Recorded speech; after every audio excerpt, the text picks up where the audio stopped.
Hello everyone, I welcome you all once again in our YouTube channel. तो बच्चों, last class में हमने किया था क्लास 10th के unit 1 light reflection and refraction के कनकेव मिरर के कुछ न्यूमेरिकल्स। आज उन्हीं न्यूमेरिकल्स को आगे कंटिन्यू करेंगे। कुछ और इंपॉर्टेंट कनकेव मिरर के न्यूमेरिकल्स को सॉल्व करेंगे हम। ये जो न्यूमेरिकल आज मैं सॉल्व करवाने वाला हूं, जो हमने लास्ट क्लास में सॉल्व किए थे, मोस्ट इंपॉर्टेंट न्यूमेरिकल्स हैं from examination point of view से। अगर हम बोर्ड एग्जामिनेशन की बात करें, चाहे वो स्टेट बोर्ड एग्जामिनेशन है, चाहे वो सीबीएसई बोर्ड एग्जामिनेशन है, तो ये कनकेव मिरर के न्यूमेरिकल जितने भी मैं आपको करवाऊंगा, ये सारे इंपॉर्टेंट न्यूमेरिकल हैं जो बोर्ड एग्जामिनेशन में आ सकते हैं या फिर जो लास्ट बोर्ड एग्जामिनेशन में आ चुके हैं। ये उस तरह के न्यूमेरिकल हैं। तो इन न्यूमेरिकल को अच्छे से आपने सॉल्व करना है, अच्छे से समझना है, क्योंकि ये जो न्यूमेरिकल है ये आपको 5 मार्क्स के लिए बोर्ड एग्जामिनेशन में पूछा जा सकता है। क्योंकि न्यूमेरिकल हमेशा 1 नंबर 2 नंबर के लिए नहीं पूछा जाएगा, वो हमेशा आपको 5 नंबर के लिए ही पूछा जाएगा। तो अगर हम light reflection and refraction unit की बात करें, तो इसमें से 6 मार्क्स का क्वेश्चन आता है, जो कि लॉन्ग आंसर बेस्ड क्वेश्चन रहता है। ठीक है, एक क्वेश्चन से आएगा इसी यूनिट में से, एक लॉन्ग होगा और एक very short answer type question होगा। मींस 1 मार्क्स के लिए एक क्वेश्चन होगा और 5 मार्क्स के लिए एक क्वेश्चन होगा। जो 5 मार्क्स का आपका क्वेश्चन रहेगा उसमें और भी आपको दिया जाएगा। ठीक है, ये मैं बोर्ड एग्जामिनेशन की बात कर रहा हूं कि साइंस का जो आपका फिजिक्स वाला सेक्शन होगा, वहां पे इस यूनिट से 5 मार्क्स का एक क्वेश्चन रहेगा और उस 5 मार्क्स के क्वेश्चन में एक और होगा सेम यूनिट से ही, लाइट रिफ्लेक्शन और रिफ्रैक्शन में से ही। उनमें से आपने कोई एक करना है। तो ज्यादातर देखा गया है बोर्ड एग्जामिनेशन में कि जो कनकेव या कन्वेक्स मिरर के न्यूमेरिकल हैं, वो कहीं ना कहीं लॉन्ग आंसर में पूछे ही जाते हैं। तो इसलिए इस क्वेश्चन को, इन न्यूमेरिकल्स को अच्छे से सॉल्व कीजिए, चाहे वो कनकेव के हों, चाहे वो कन्वेक्स के हों, चाहे वो लेंस के न्यूमेरिकल्स हैं। तो इनको अच्छे से पढ़ के जाइए बोर्ड एग्जामिनेशन के लिए। ठीक है, तो चलिए आज हम शुरू करते हैं। लास्ट क्लास में हमने पहले 3 न्यूमेरिकल्स किए थे, आज हम 4th न्यूमेरिकल करेंगे कनकेव मिरर का ही। ठीक है, सॉल्व करेंगे इसको कि किस तरह से सॉल्व होगा, और साथ साथ में उसकी रे डायग्राम भी, एक रफ आइडिया मैं आपको बता दूंगा कि अगर रे डायग्राम बनाने के लिए पूछी जाती है कि इस न्यूमेरिकल के थ्रू उसकी रे डायग्राम भी बनाइए, तो वो भी किस तरह से बनानी है आपने। तो let us see the question. The question is a object 2 centimetre high is placed at a distance of 16 centimetre. एक ऑब्जेक्ट है जिसकी हाइट 2 सेंटीमीटर है। ठीक है, एक ऑब्जेक्ट है, कोई भी ऑब्जेक्ट हो सकता है, चाहे वो पेन हो सकता है, पेंसिल हो सकती है, या फिर एक पेड़ हो सकता है, या एक बिल्डिंग हो सकती है, कुछ भी हो सकता है। और उस ऑब्जेक्ट की जो हाइट दी गई है बच्चों, आपको वो कितनी दी गई है? 2 सेंटीमीटर की हाइट दी गई है, कुछ इस तरह से। जैसे ये हमारा आ गया कनकेव मिरर। कनकेव मिरर इसी तरह से होता है, ये जो स्ट्रेट लाइन है जो पोल से पास हो रही है, वो क्या हमारा प्रिंसिपल एक्सिस है। अब जो भी ऑब्जेक्ट को हम रखते हैं वो प्रिंसिपल एक्सिस के ऊपर ही रखते हैं। ठीक है, और जितने भी डिस्टेंसेस हम मेजर करते हैं वो हम कहां से मेजर करते हैं? From the pole of the mirror measure करते हैं। जितने भी डिस्टेंसेस कनकेव मिरर के फ्रंट में होंगे और जो पोल से मेजर किए जाएंगे, वो सारे डिस्टेंसेस किस में लिए जाते हैं? माइनस में लिए जाते हैं, नेगेटिव साइन लिए जाते हैं according to the new Cartesian sign convention के। ठीक है, एंड जितने भी डिस्टेंसेस पोल के इस साइड में रहेंगे, यानी कि राइट हैंड साइड में रहेंगे, या फिर हम कह सकते हैं जो कनकेव मिरर के बैक साइड में रहेंगे, वो डिस्टेंसेस हम किस साइड में मेजर करेंगे? पॉजिटिव साइड में मेजर करेंगे। और थर्ड चीज आपने ध्यान रखनी है कि जितने भी distances above the principal axis होंगे, चाहे वो फ्रंट हो चाहे वो back side of the mirror हो, वो पॉजिटिव में लिए जाएंगे। और जितने भी distances below the principal axis होंगे, वो चाहे फ्रंट में हो चाहे बैक में हो, वो नेगेटिव में लिए जाएंगे। अब देखते हैं। अब एक ऑब्जेक्ट रखा गया है, ठीक है, सॉरी, एक ऑब्जेक्ट है जिसकी हाइट 2 सेंटीमीटर है। मैं यहां पे ले लेता हूं, मान लो ये एक ऑब्जेक्ट है। ठीक है, यहां पे हम मार्किंग करते हैं इससे। ये मैं ले लेता हूं कि यहाँ पे कोई एक ऑब्जेक्ट है जिसकी हाइट क्या है, इसको नाम दे देता हूं ए बी का, और इसकी हाइट क्या है? 2 सेंटीमीटर आपको हाइट दी गई है। ठीक है, 2 centimetre height is placed at A distance of 16 centimetre from a concave mirror. Concave mirror से 16 सेंटीमीटर के डिस्टेंस पे रखा गया है। 16 सेंटीमीटर का मतलब हो गया कि पोल से लेके इस ऑब्जेक्ट तक जो डिस्टेंस है वो कितना है? 16 सेंटीमीटर का डिस्टेंस दिया गया है, ये आपको गिवन है। ठीक है, सेकंड क्या है? Which produces a real image 3 centimetre height. और इस ऑब्जेक्ट की एक रियल इमेज बन रही है, और रियल इमेज जब बनती है तब जो साइन आता है वो क्या आता है, माइनस आता है, क्योंकि रियल इमेज बच्चों जो बनती है वो कहां पे बनती है, फ्रंट ऑफ द मिरर बनती है, और वर्चुअल इमेज जो बनती है वो बैक ऑफ द मिरर बनती है। ठीक है, ये चीज ध्यान रखनी है आपने। रियल इमेज हमेशा मिरर के सामने बनेगी, ठीक है, हमेशा मिरर के सामने बनेगी, हमेशा कनकेव मिरर के सामने बनेगी, और सामने बनेगी तो इट मींस उसका साइन क्या होगा, माइनस होगा। ठीक है, तो एक इमेज बन रही है इसकी, कितनी, 3 सेंटीमीटर हाइट है उसकी। ठीक है, तो हम यहाँ पे ले लेते हैं कि यहाँ पे एक इमेज बन रही है और उसकी हाइट कितनी है, 3 सेंटीमीटर। इसको मैं ले लेता हूँ नाम बी डैश, ए डैश का नाम दे देता हूँ। ठीक है, find the focal length of the mirror. अब हमने फोकल लेंथ फाइंड आउट करनी है, और फोकल लेंथ बच्चों क्या होती है, फोकल लेंथ होती है the distance between the pole and the principal focus. The distance between the pole and the principal focus, ये जो डिस्टेंस है इसे हम फोकल लेंथ कहते हैं। ये हमने फाइंड आउट करना है कि फोकल लेंथ क्या होगी इस कनकेव मिरर की। फर्स्ट जो चीज हमने फाइंड आउट करनी है, और सेकंड चीज जो फाइंड आउट करनी है, पोजीशन ऑफ द इमेज, यानी कि ये जो हमने इमेज यहाँ पे रखी है, ठीक है, हमने तो अज्यूम करके रखी है यहाँ पे, ये जो इमेज है बी डैश ए डैश, ये जो इमेज है इसका डिस्टेंस क्या है यहां से लेके यहां तक, ये v हमने फाइंड आउट करना है कि इसका डिस्टेंस क्या होगा। समझ आ गया क्वेश्चन आपको? सबसे पहले क्वेश्चन को अंडरस्टैंड कीजिए, जो गिवन चीजें हैं उसको आप पहले राइट डाउन कीजिए, उसके बाद जो आपको फाइंड आउट करना है उसको राइट डाउन कीजिए, और देन उसके बाद कौन सा फॉर्मूला लगेगा वो आप लगा के उस क्वेश्चन को बड़ी इजी तरीके से जो है वो सॉल्व कर सकते हैं, जैसे अभी हम इसको सॉल्व करेंगे। ठीक है, तो सबसे पहले हम यहाँ पे क्या करेंगे, सोल्यूशन में लिखेंगे सबसे पहले हम जो गिवन चीजें हैं, ये 16 सेंटीमीटर हमें क्या दिया गया है, यू दिया गया, यानी कि ऑब्जेक्ट डिस्टेंस, ऑब्जेक्ट का डिस्टेंस। ठीक है, ऑब्जेक्ट डिस्टेंस, ऑब्जेक्ट डिस्टेंस को किस में डिनोट करते हैं, यू के साथ डिनोट करते हैं, 16 सेंटीमीटर। अब ये 16 सेंटीमीटर जो बच्चों होगा ये क्या होगा, प्लस का होगा कि माइनस का होगा? ये जो 16 सेंटीमीटर है ये फ्रंट ऑफ द मिरर है, और फ्रंट ऑफ द मिरर जितने भी डिस्टेंसेस होते हैं वो किस में लिए जाते हैं बच्चों, माइनस साइन में लिए जाते हैं। ठीक है, तो 16 सेंटीमीटर यहाँ पे किसका आएगा, माइनस का आएगा। सेकंड चीज हमें क्या गिवन है, हमें ऑब्जेक्ट की हाइट दी गई है, हाइट ऑफ ऑब्जेक्ट या ऑब्जेक्ट हाइट लिख लीजिए आप, ऑब्जेक्ट हाइट, और ऑब्जेक्ट का हाइट को हम डिनोट करते हैं बच्चों h1 के साथ। ठीक है, h1 कितना दिया है, 2 सेंटीमीटर। अब ये 2 सेंटीमीटर बच्चों किस में आएगा, प्लस में आएगा, माइनस में आएगा, प्लस में आएगा, पॉजिटिव साइन होगा इसका। क्यों, क्योंकि अबव द प्रिंसिपल एक्सिस है, और अबव द प्रिंसिपल एक्सिस जितने भी डिस्टेंसेस होते हैं वो क्या लेते हैं, प्लस में लेते हैं, तो 2 किस में आ गया, प्लस में आ गया। और क्या चीज दी है बच्चों, हमें रियल इमेज दी है, रियल इमेज यानी कि इमेज की हाइट दी गई है। ठीक है, इमेज हाइट, इमेज की हाइट दी है, इमेज हाइट हम बच्चों डिनोट करते हैं h2 के साथ, ये कितनी दी है, 3 सेंटीमीटर। अब 3 सेंटीमीटर बच्चों पॉजिटिव होगा कि नेगेटिव होगा, 3 सेंटीमीटर नेगेटिव होगा। अब नेगेटिव क्यों होगा, क्योंकि according to the new Cartesian sign convention जितने भी distances below the principal axis होंगे और perpendicular to the principal axis होंगे वो माइनस में लिए जाएंगे। जैसे अबव द प्रिंसिपल एक्सिस हमने क्या लिया, प्लस, और बिलो द प्रिंसिपल एक्सिस क्या लेंगे, माइनस 3 सेंटीमीटर। तो ये 3 चीजें आपको गिवन थी। हमने निकालना क्या, हमने फोकल लेंथ निकालनी है, हमने इमेज डिस्टेंस निकालना, हमने एक निकालना है focal length, we have to find out the focal length of the concave mirror, and we have to find out the image distance.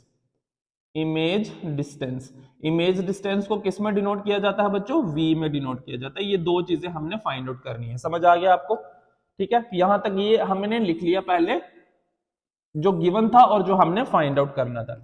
अब हम इसको सॉल्व करेंगे। अब हम सॉल्व करने के लिए मिरर फॉर्मूला और magnification produced by spherical mirror के जो फॉर्मूलेज है वो यूज करेंगे। मैं फॉर्मूला एक बार रफ यहाँ पे आपको लिख देता हूँ। मिरर फॉर्मूला हमारा क्या होता था, 1/v plus 1/u equal to 1/f। Magnification के फॉर्मूले दो होते हैं, m इक्वल टू h2/h1, ये होता है in terms of image height and object height. और एक और फॉर्मूला होता है in terms of object distance and image distance, m equal to -v/u, image distance upon object distance. ये होता था image height upon object height. और इन दोनों को एक्यूट करके फोर्थ फॉर्मूला जो निकलता है वो निकलता है h2/h1 इक्वल टू -v/u। अगर इसको हम इक्वेशन 1 माने, इसको इक्वेशन 2 माने, तो दोनों को एक्यूट करेंगे तो हमारे पास ये फोर्थ फॉर्मूला निकल के, यही चार फॉर्मूले आपको कनकेव मिरर और कन्वेक्स मिरर के न्यूमेरिकल्स को फाइंड आउट करने में काम आएंगे। तो इन चार फॉर्मूलेस को, जो 4 फॉर्मूलेज है, इसको अच्छे से माइंड में आप सेट कर लीजिए, अच्छे से माइंड में बिठा लीजिए। चलिए अब देखते हैं अकॉर्डिंग टू द हमारा गिवन कंडीशन, जो हमें गिवन चीजें दी गई हैं उसके अकॉर्डिंगली हम देखेंगे कि कौन सा फॉर्मूला लगेगा। हमने निकालना क्या, हमने निकालना फोकल लेंथ एफ निकालनी है और हमने वी निकालना है। तो एफ को फाइंड आउट करने के लिए हम एफ यहां से भी निकाल सकते हैं बट इसके लिए हमें इमेज डिस्टेंस और ऑब्जेक्ट डिस्टेंस पता होना चाहिए। बट हमें गिवन क्या है, हमें सिर्फ ऑब्जेक्ट डिस्टेंस दिया, इमेज डिस्टेंस नहीं दिया। तो मींस फर्स्ट फार्मूला जो मिरर फार्मूला वो अभी हम यूज नहीं कर सकते, क्योंकि उसके लिए हमें दो चीजों की रिक्वायरमेंट होगी, एक इमेज डिस्टेंस, एक ऑब्जेक्ट डिस्टेंस, फोकल लेंथ को फाइंड आउट करने के लिए। So we didn't use the mirror formula right now. So let us move to the next formula. अगर हम ये फार्मूला यूज करते हैं, मैग्निफिकेशन का फॉर्मूला यूज करते हैं इन terms of image height upon object height के, तो क्या वो फॉर्मूला यूज हो सकता है? हो सकता है, क्योंकि हमें दोनों चीजें दी गई हैं, हमें इमेज की हाइट भी दी गई है, हमें ऑब्जेक्ट की हाइट भी दी गई है। बच्चों समझ आ रहा है आपको? तो हम ये फॉर्मूला यूज करेंगे और इस फॉर्मूले से हम m की वैल्यू फाइंड आउट करेंगे। ठीक है, तो m की वैल्यू क्या आ जाएगी, m equal to h2 upon h1। This means m equal to h2 की वैल्यू क्या है बच्चों, h2 है -3 एंड h1 की वैल्यू क्या है बच्चों 2। तो मैग्निफिकेशन हमारे पास कितना आ गया, -3 अपॉन 2, ये मैग्निफिकेशन निकल गया। अब अगर मैग्निफिकेशन निकल गया तो हम यहाँ पे थर्ड फॉर्मूला यूज करेंगे m equal to -v upon u। ये फॉर्मूला यूज क्यों करूंगा, क्योंकि मैग्निफिकेशन तो मैंने निकाल ली, v मेरा निकल जाएगा, u मुझे गिवन दिया, मींस m मैंने निकाल लिया, u मुझे गिवन दिया, तो हमारा यहां से v निकल जाएगा। अगर v निकल गया तो हमारा फर्स्ट मिरर फॉर्मूले से फिर फोकल लेंथ जो है वो फाइंड आउट हो जाएगी। ठीक है, फोकल लेंथ फाइंड आउट हो जाएगी और हमारा वी जो इमेज डिस्टेंस, जो पोजीशन ऑफ इमेज निकालनी थी वो भी फाइंड आउट हो जाएगा। तो चलिए नेक्स्ट स्टेप में क्या आएगा, हम ये वाला फॉर्मूला यूज करेंगे m वाला, m equal to -v upon u। m कितना आया बच्चों, -3 अपॉन 2 इक्वल टू v हमने फाइंड आउट करना है। u की वैल्यू हमें कितनी दी है, -16 दी है बच्चों, माइनस और माइनस कैंसिल हो गया, तो v की वैल्यू बच्चों क्या आ जाएगी, दिस मीन्स v आ जाएगा आपका, ये हो जाएगा क्रॉस मल्टीप्लाई करेंगे तो 2v इक्वल टू 16 3 जा कितना हो जाएगा, 16 दूने 32 और 48 हो जाएगा। ठीक है, 48 आ जाएगा माइनस में, तो v की वैल्यू क्या आ जाएगी बच्चों, -48 अपॉन 2, तो इसको हम डिवाइड करेंगे तो ये आ जाएगा -24 सेंटीमीटर। यानी कि जो हमारी इमेज का डिस्टेंस आएगा वो बच्चों कितना आएगा, इमेज डिस्टेंस जो हमारा आएगा वो आएगा 24 सेंटीमीटर। यानी कि ऑब्जेक्ट अगर यहां पे रखा गया था 16 सेंटीमीटर के डिस्टेंस पे, तो इस ऑब्जेक्ट की जो इमेज बनेगी वो किस डिस्टेंस पे बनेगी, v इक्वल टू बनेगा ये -24 सेंटीमीटर के डिस्टेंस पे। यानी कि ये जो a डैश b डैश हमारी जो इमेज बन रही है, रियल इमेज बन रही है, ये 24 सेंटीमीटर के डिस्टेंस पे बनेगी इन front of the concave mirror. Minus का साइन मतलब कि वो जो इमेज आपकी बन रही है वो फ्रंट ऑफ द मिरर बन रही है, इस चीज का ध्यान रखना आपने। ठीक है, चलिए ये v हमारा फाइंड आउट हो गया, पोजीशन ऑफ इमेज हमने फाइंड आउट करनी थी वो हो गई, पोजीशन हमारी फाइंड आउट होगी। नेक्स्ट हम फाइंड आउट करेंगे फोकल लेंथ। तो फोकल लेंथ को फाइंड आउट करने के लिए mirror formula 1/v plus 1/u equal to 1/f। v की वैल्यू हमारी निकल गई 24, दिस मीन्स 1/-24 प्लस u की वैल्यू कितनी दी है बच्चों, -16, 1/-16 इक्वल टू 1/f। यहां से फोकल लेंथ फाइंड आउट कर जाएगी। ठीक है, तो कैसे निकलेंगे, क्रॉस मल्टीप्लाई करेंगे 16 को 1 के साथ, तो this means -16 -24 cross multiply, then 24 और 16 को अगर हम मल्टीप्लाई करेंगे तो आई थिंक 484 या 400 कुछ आएगा, मल्टीप्लाई करके देख लेता हूं मैं, 24 इंटू 16 384 आएगा, सॉरी 384 आएगा प्लस में, क्योंकि माइनस और माइनस मल्टीप्लाई होंगे तो प्लस हो जाएगा 1/f। तो f की वैल्यू क्या आ जाएगी, दिस मीन्स इन दोनों को ऐड करेंगे तो ये हो जाएगा आपका 6 4 10 कैरी 1 2 2 4 40/384 इक्वल टू 1/f। अब यहां से फाइंड आउट करेंगे तो f की वैल्यू बच्चों क्या आ जाएगी, f इक्वल टू आ जाएगा -384/40। तो f की वैल्यू यहां से देख लेते हैं क्या आता है, इसको डिवाइड करना है हमने किसके साथ, 40 के साथ, 40 के साथ, तो 9.6 -9.6, तो -9.6 is the focal length of the concave mirror. अब माइनस क्यों आया, क्योंकि जो फोकल लेंथ था वो भी कहां पे है, वो भी कहां से मेजर हो रही है, पोल से लेके प्रिंसिपल फोकस के बीच में मेजर हो रही है, front of the mirror measure हो रही है, तो इसलिए फोकल लेंथ भी क्या आएगी आपकी माइनस में आएगी, तो इक्वल टू कितनी आएगी -9.6 सेंटीमीटर। यहाँ पे आप प्लस ही लिख सकते हैं क्योंकि वो ऑलरेडी नोन है कि फ्रंट ऑफ द मिरर है, तो फ्रंट ऑफ द मिरर है यानी कि उसका साइन जो है वो माइनस ही रहेगा, लेकिन जब कैलकुलेट कर रहे हैं वहां पे माइनस लगाना जरूरी है। समझ आ गया आपको? तो ये था हमारा फोर्थ न्यूमेरिकल कनकेव मिरर का। इंपॉर्टेंट न्यूमेरिकल है एग्जाम पॉइंट ऑफ व्यू से, तो इस क्वेश्चन को बार बार सॉल्व कीजिए। जब आप बार बार प्रैक्टिस में लाएंगे किसी भी चीज को तो ऑब्वियस है कि वो आपको कभी नहीं भूलेगी। तो practice makes a man perfect, ठीक है। प्रैक्टिस जितनी ज्यादा आप प्रैक्टिस करेंगे वो आपके लिए बेनिफिशियल होगी, वो आपको एग्जाम में काम आएगी, ठीक है। तो चलिए बढ़ते हैं अपने नेक्स्ट क्वेश्चन की ओर। नेक्स्ट क्वेश्चन क्या है हमारा देखेंगे, ठीक है। नेक्स्ट क्वेश्चन है, फिफ्थ क्वेश्चन है, concave mirror which produces 3 times magnified real image. एक कनकेव मिरर है जो 3 गुना मैग्नीफाइड रियल इमेज बना रहा है। सपोज कर लो ये हमारे पास कनकेव मिरर है, ठीक है। This is a concave mirror, let us assume this is a concave mirror and this is the principal axis x dash. Now क्या कहा गया है कि एक कनकेव मिरर है जो क्या कर रहा है, 3 टाइम्स मैग्नीफाइड रियल इमेज बना रहा है। अब रियल इमेज यानी कि फ्रंट ऑफ द मिरर बन रही है वो, ठीक है। 3 टाइम्स, 3 गुना ज्यादा, तो यानी कि m आपको दिया गया है यहाँ पे 3 टाइम्स मैग्नीफाइड इमेज का मतलब क्या हो गया, गिवन हमें क्या दिया है, हमें गिवन दिया है m इक्वल टू -3। माइनस क्यों लिखा, क्योंकि कनकेव मिरर में रियल इमेज कहां पे बनती है, फ्रंट ऑफ द मिरर बनती है, और फ्रंट ऑफ द मिरर जितने भी डिस्टेंसेस होते हैं बच्चों किस में लेते हैं, माइनस में लेते हैं। तो यहां पे लिखा था 3 टाइम्स मैग्नीफाइड, तो 3 हो गया ये मैग्नीफाइड हो गया मैग्निफिकेशन, और रियल इमेज का मतलब हो गया माइनस। तो m इक्वल टू यहाँ पे क्या दिया गया आपको, -3 दिया गया है। Of an object placed at 10 centimetre in front of it, एक ऑब्जेक्ट की जो 10 सेंटीमीटर के डिस्टेंस पे रखा गया, मींस यहाँ पे एक ऑब्जेक्ट रखा गया है जिसका डिस्टेंस जो है वो 10 सेंटीमीटर है, और इस ऑब्जेक्ट की, मान लो ये ऑब्जेक्ट हमारा ए बी, इस ऑब्जेक्ट की रियल इमेज बन रही है जिसकी मैग्निफिकेशन कितनी है, 3 गुना ज्यादा है इस ऑब्जेक्ट से। समझ आया आपको? जिसकी मैग्निफिकेशन कितनी है, 3 गुना ज्यादा है, 3 टाइम्स है, ठीक है। तो where is the image located, तो बताइए इमेज कहां पे बनेगी। अगर ये ऑब्जेक्ट है तो इमेज कहां पे होगी, मींस किस डिस्टेंस पे होगी, वो हमने फाइंड आउट करना है, हमने v फाइंड आउट करना है। तो हमें ये जो 10 दिया है, ये क्या दिया, u दिया हुआ है, ऑब्जेक्ट डिस्टेंस दिया गया है कितना, -10 लेंगे। माइनस क्यों लेंगे, क्योंकि यहां से लेके, अगर हम यहां से पोल से लेके इस साइड की तरफ जाएंगे तो ये फ्रंट ऑफ द मिरर है, और फ्रंट ऑफ द मिरर में जितने भी बच्चों डिस्टेंसेस होते हैं वो किस में मेजर किए जाते हैं, नेगेटिव साइन के साथ मेजर किए जाते हैं। अंडरस्टैंड?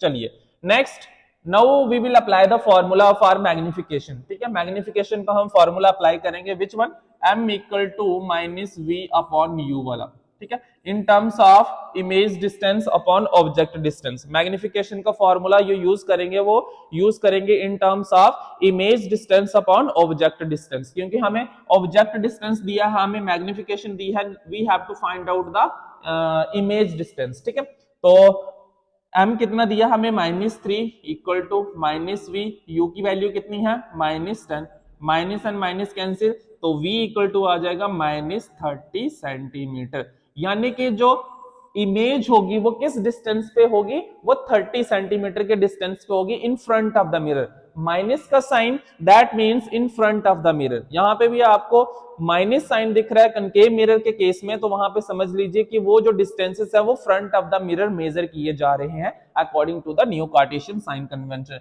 तो ये 10 सेंटीमीटर के डिस्टेंस पे था, तो हम अज्यूम कर लेंगे कि यहाँ पे इमेज बन रही है जो 3 टाइम्स है, 3 गुना ज्यादा है, और उसका डिस्टेंस कितना है, उसका डिस्टेंस है 30 सेंटीमीटर। ये हमारी अकॉर्डिंग इस तरह की कुछ रे डायग्राम बन जाएगी इसकी, v डैश और ये आ जाएगा a डैश। यहाँ पे हमें हाइट नहीं दी थी, ठीक है, हमें सिर्फ पूछा गया था, हमें मैग्निफिकेशन दी गई थी इमेज की, और हमें दिया गया था ऑब्जेक्ट का डिस्टेंस दिया गया था, और हमने फाइंड आउट करना था where is the image located. Image कहां पे लोकेटेड है, तो इमेज लोकेटेड है 30 centimetre in front of the mirror में। I hope you understand. चलिए इंपॉर्टेंट क्वेश्चन है, एनसीईआरटी बुक का क्वेश्चन है ये बच्चों, ये एनसीईआरटी बुक का क्वेश्चन है। तो एनसीईआरटी बुक से ज्यादातर क्वेश्चन जो है वो बोर्ड एग्जामिनेशन में पूछने के चांसेस होते हैं।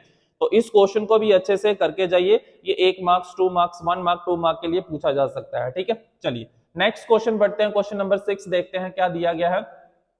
एक कन्वर्जिंग मिरर, कन्वर्जिंग मिरर का बच्चों मतलब क्या होता है? कन्वर्जिंग मिरर जब हमने कनकेव मिरर और कन्वेक्स मिरर के बारे में पढ़ा था तब मैंने आपको बताया था कि कन्वर्जिंग मिरर क्या होते हैं। कन्वर्जिंग मिरर एक्चुअली वो मिरर होते हैं जो लाइट रेज को कन्वर्ज करते हैं, जो light rays parallel to the principal axis आती हैं और कनकेव मिरर के ऊपर पड़ती हैं।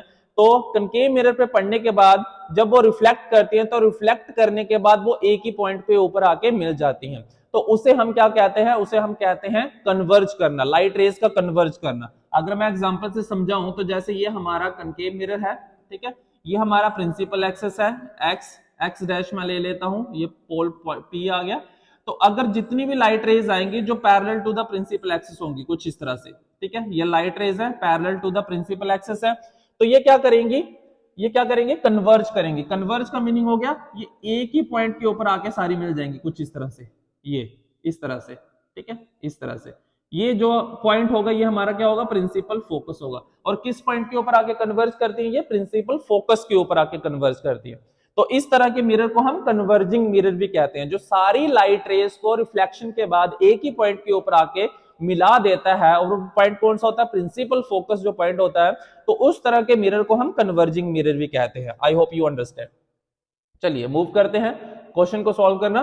Converging mirror forms a real image, एक कन्वर्जिंग मिरर है जो कि रियल इमेज बना रहा है, ठीक है, कन्वर्जिंग मिरर है जो कि रियल इमेज यानी कि जो इमेज बन रही है बच्चों वो फ्रंट ऑफ द मिरर बन रही है, ठीक है, मिरर के सामने बन रही है। रियल इमेज का मतलब क्या हो गया? कि जो इमेज बन रही है वो मिरर के सामने बन रही है। अगर वर्चुअल इमेज दिया जाता तो मींस वो जो इमेज बन रही है, किसी ऑब्जेक्ट की जो इमेज बन रही है, जो उसकी परछाई बन रही है, वो मिरर के बैक साइड में बन रही है अगर वर्चुअल दिया जाए। अगर रियल दिया जाए तो जो ऑब्जेक्ट है, मान लो ये ऑब्जेक्ट है, इसको कनकेव मिरर के सामने रखा गया है, तो इसकी जो इमेज बनेगी, इसकी जो परछाई बनेगी, ठीक है, वो कहां पे बनेगी? वो फ्रंट ऑफ द मिरर ही बनेगी, ठीक है, उसे हम कहेंगे रियल इमेज। तो चलिए, real image of height 4 centimetre, यानी कि एक इमेज है जिसकी हाइट कितनी है? 4 सेंटीमीटर है। तो मैं यहां पे ले लेता हूं, थोड़ा पढ़ लेते हैं उसके आगे भी। Of an object of height 1 centimetre, object की हाइट दी गई है 1 centimetre, placed at place 20 centimetre away from the mirror, ठीक है, एक ऑब्जेक्ट है, मान लो यहां पे मैं ऑब्जेक्ट ले लेता हूं, ये ऑब्जेक्ट है हमारा ए बी, ऑब्जेक्ट के क्या है? Of an object of height 1 centimetre, object की हाइट 1 सेंटीमीटर है, तो ये ऑब्जेक्ट की हाइट है 1 centimetre, placed 20 centimetre away from the mirror, और इसका डिस्टेंस कितना है? 20 centimetre away from the mirror. और इस ऑब्जेक्ट की जो इमेज बन रही है, converging mirror forms a real image of height, इसकी जो इमेज बन रही है वो 4 सेंटीमीटर हाइट का है। तो 4 सेंटीमीटर मैं इसको आगे ले जाता हूं और प्रिंसिपल एक्सिस को, मान लो ये एक्स और ये एक्स डैश है, ठीक है, इसकी जो इमेज है वो कहां पे बन रही है? फ्रंट ऑफ द मिरर बन रही है, और जिसकी हाइट जो है वो 4 क्या है? इमेज ऑफ हाइट 4 सेंटीमीटर है, ठीक है, रियल इमेज है और उसकी हाइट जो है वो 4 सेंटीमीटर है। 4 सेंटीमीटर का मतलब आ गया कि वो जो रियल इमेज बन रही है, एक तो front of the principal axis बन रही है और हाइट उसकी कितनी है? 4 सेंटीमीटर। और इमेज जो होती, रियल इमेज जो होती है वो हमेशा प्रिंसिपल एक्सिस के नीचे बनती है। तो यानी कि यहां पे क्या आ जाएगा? माइनस, यहां पे इस तरह से आ जाएगा, ये हमारी बन जाएगी इमेज बी डैश ए डैश, और इसकी जो हाइट है वो दी गई है 4 सेंटीमीटर, ठीक है, 4 सेंटीमीटर। नेक्स्ट, अब क्या दिया है? Calculate the image distance find out करना और फोकल लेंथ फाइंड आउट करनी है। फोकल लेंथ यानी कि ये जो डिस्टेंस है ये हमने फाइंड आउट करना है, और ये जो इमेज का डिस्टेंस होगा v होगा वो हमने फाइंड आउट करना है। ये हमें u दिया गया है, ठीक है, तो हमें 3-4 चीजें गिवन दी गई है, तो हम सबसे पहले लिख लेंगे। हमें u कितना दिया गया है? ऑब्जेक्ट डिस्टेंस दिया है -20 सेंटीमीटर, ऑलराइट। हमें इमेज ऑब्जेक्ट की हाइट कितनी दी गई है? h1 कितना दिया गया है? 1 सेंटीमीटर। हमें ऑब्जेक्ट की हाइट कितनी दी गई है? ऑब्जेक्ट की हाइट यानी कि h2 हमें दिया गया है -4 सेंटीमीटर। माइनस क्यों लिया? क्योंकि रियल इमेज जो है वो कहां पे बनती है? फ्रंट ऑफ द मिरर और below the principal axis. Image जहां पे भी बनेगी, कनकेव मिरर के केस में इमेज जितने भी बनेंगी वो बिलो द प्रिंसिपल एक्सिस बनेंगी, अबव द प्रिंसिपल एक्सिस नहीं बनेगी। अबव द प्रिंसिपल एक्सिस कहां पे बनेंगे? जब वर्चुअल इमेज होगी, ठीक है। कनकेव मिरर में अबव द प्रिंसिपल एक्सिस कब बनेगी? जब इमेज जो है वो वर्चुअल होगी। वो आपने रे डायग्राम्स में पढ़ा होगा। रे डायग्राम्स अगर एक बार आपने अच्छे से पढ़ लिया तो आपके लिए और इजी हो जाएगा न्यूमेरिकल्स को सॉल्व करना, ठीक है। तो H2 आ गया, देन हमें क्या दिया है, और इसके बाद 1 सेंटीमीटर हो गया, 20 हो गया, 4 हो गया। हमने फाइंड आउट करना है, हमने फोकल लेंथ फाइंड आउट करनी है, हमने V फाइंड आउट करना है, ये दो चीजें हमने फाइंड आउट करनी है। तो चलिए सॉल्व करते हैं। सेम यहाँ पे पहले हम मैग्निफिकेशन का फॉर्मूला यूज करेंगे, H2 अपॉन H1। तो m इक्वल टू कितना आ जाएगा, H2 कितना दिया बच्चों -4, H1 कितना दिया -1, तो m की वैल्यू कितनी आ गई, -4 आ गई। मैग्निफिकेशन कितना आ गया हमारे पास, -4 आ गया। अब मैग्निफिकेशन निकल गया तो यहाँ से हम एक और फॉर्मूला यूज करेंगे, m equal to -v upon u। Magnification आया -4 इक्वल टू -v, u की वैल्यू कितनी दिया बच्चों, -20, तो ये और ये कैंसिल, तो v कितना आ गया, 4 2 8, -80 सेंटीमीटर। तो यानी कि जो इमेज होगी वो किस डिस्टेंस पे होगी, 80 सेंटीमीटर के डिस्टेंस पे होगी। ऑब्जेक्ट जो था वो 20 सेंटीमीटर के डिस्टेंस पे रखा गया था, और उस ऑब्जेक्ट की जो इमेज बनेगी, जो रियल इमेज बनेगी, वो किस डिस्टेंस पे होगी, 80 सेंटीमीटर के डिस्टेंस पे होगी from the concave mirror. V निकल गया। अब हमने क्या निकालना है, फोकल लेंथ निकालनी है। तो मिरर फॉर्मूला यूज कर लीजिए, 1/v plus 1/u equal to 1/f। v की वैल्यू कितनी आई बच्चों, 1/-80 प्लस u की वैल्यू कितनी दी है, 1/-20। फोकल लेंथ हमने फाइंड आउट करनी है। क्रॉस मल्टीप्लाई कर लीजिए, ठीक है। क्रॉस मल्टीप्लाई किस तरह से करते हैं समझा देता हूं। -20 की 1 के साथ तो -20, फिर -80 की प्लस 1 के साथ तो -80, 80 की 20 के साथ 1600 प्लस का इक्वल टू 1/f आ जाएगा। समझ गए। चलिए नेक्स्ट क्या करेंगे, -80 और -20 कितने हो गए बच्चों, -100 हो गया, अपॉन 1600 हो गया, इक्वल टू 1/f। f की वैल्यू फाइंड आउट करनी है, तो f इक्वल टू इसका भी रेसिप्रोकल हो जाएगा, 1600 अपॉन -100, 00 कैंसिल, तो f कितना आ गया, -16 सेंटीमीटर। तो यानी कि जो फोकल लेंथ होगी वो कितनी होगी, 16 सेंटीमीटर होगी। माइनस का साइन क्या मतलब है कि कनकेव मिरर के सामने है, ठीक है। तो ये आ गया हमारा f की वैल्यू, ठीक है। देखिए यहाँ पे आंसर भी लिखा था मैंने, -18, 18 नहीं है यहाँ पे, 80 सेंटीमीटर है, सॉरी यहाँ पे गलत लिखा हुआ है, 80 सेंटीमीटर एंड -16 सेंटीमीटर, ठीक है। ये आपका आंसर रहेगा इस न्यूमेरिकल का, न्यूमेरिकल नंबर 6। तो ये थे कुछ इंपॉर्टेंट न्यूमेरिकल्स जो एग्जाम पॉइंट ऑफ व्यू से बहुत ज्यादा इंपॉर्टेंट है, मोस्ट इंपॉर्टेंट क्वेश्चंस हैं जो इनको जरूर पढ़ के जाइए, ठीक है। इनको जरूर सॉल्व करके, इनकी जरूर प्रैक्टिस करके जाइए बोर्ड एग्जामिनेशन जब भी होंगे आपके। तो क्योंकि इनमें से एक क्वेश्चन जो है वो मैं 100% तो नहीं कह सकता, लेकिन 70-80% श्योरिटी रहती है कि एक न्यूमेरिकल आपको मिरर में से या फिर लेंस में से जो है वो 5 मार्क्स का पूछा ही जाता है, जो और में आएगा, ठीक है। और में और क्वेश्चन भी हो सकता है आपका, रे डायग्राम्स हो सकती हैं लेंस की या मिरर की, ठीक है, तो वो और में आ सकता है। और ये क्वेश्चंस भी जो है वो लेंस के न्यूमेरिकल से या मिरर के न्यूमेरिकल है, ये भी आपके क्वेश्चन 5 मार्क्स के लिए बोर्ड एग्जामिनेशन में पूछे जा सकते हैं, ठीक है। तो अगर आज की वीडियो अच्छी लगी हो बच्चों तो क्या करना है, आपने लाइक करना है और इस वीडियो को शेयर करना है ज्यादा से ज्यादा अपने दोस्तों के बीच में, ताकि उनको भी पता लग सके। बेसिकली ये जो क्वेश्चंस हैं ये अकॉर्डिंग टू मैं J&K board of school education के अकॉर्डिंगली करा रहा हूँ, J&K बोर्ड के अकॉर्डिंगली करवा रहा हूँ। लेकिन इस तरह के न्यूमेरिकल जो है वो CBSE बोर्ड में भी पूछे जाते हैं। तो CBSE जो बच्चे हैं जो CBSE से कर रहे हैं क्लास 10th अभी, वो भी इस वीडियो को पूरा देख सकते हैं या हमारे चैनल को सब्सक्राइब कर सकते हैं, क्योंकि जितने भी मैं यहाँ पे आपको सेशन करवाऊंगा क्लास 10th के, साइंस के, फिजिक्स और केमिस्ट्री के, बायो के लिए तो आपको रीटा मैम करवा रहे हैं, तो वो सारे CBSE बोर्ड के स्टूडेंट्स और स्टेट बोर्ड के स्टूडेंट्स भी इन वीडियोस को वॉच कर सकते हैं, क्योंकि दोनों के लिए मैंने इक्वल रखा हुआ है, ठीक है। दोनों के लिए बेनिफिशियल है ये सेशन, ये जो वीडियोस हम बना रहे हैं। तो मिलते हैं अपने नेक्स्ट वीडियो में, जिसमें हम करेंगे अब कन्वेक्स मिरर के रे डायग्राम्स और उसके रूल्स और कन्वेक्स मिरर के न्यूमेरिकल्स। तो मिलते हैं अपने नेक्स्ट वीडियो में, तब तक के लिए stay tuned and keep watching. Thank you so much.